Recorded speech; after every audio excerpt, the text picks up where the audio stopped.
आपण पाहताय महाधुरा।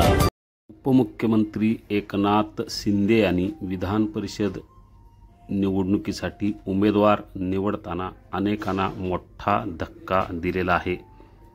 चंद्रकांत रघुवंशी यांना अचानक त्यांनी उमेदवारी दिलेली आहे। यामुळे शीतल म्हात्रेपासून संजय मंडलिक, सत्यजित कदम यासह अनेकांना हा मोठा धक्का मानला जातो।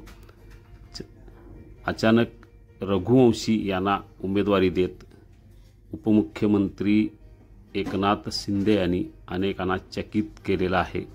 रघुवंशी हे पक्षाचे नेते आहेत, त्यामुळे उपमुख्यमंत्री शिंदे यांनी रघुवंशी यांना संधी दिलेली आहे।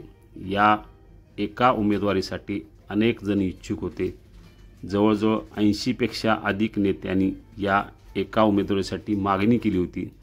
त्यामुळे नाराज कुणी होऊ नये यासाठी शेवटच्या क्षणापर्यंत ही उमेदवारी जाहीर करण्यात आली नव्हती।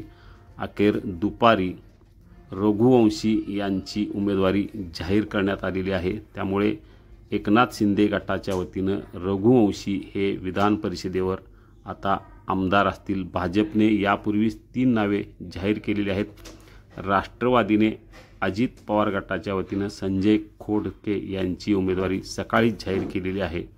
या सगळ्या पार्श्वभूमीवर आता विधान परिषदेवर जे 5 सदस्य निवडून द्यायचे होते, या सगळ्यांची आता बिनविरोध निवड होणार हे पक्के झालेले आहे।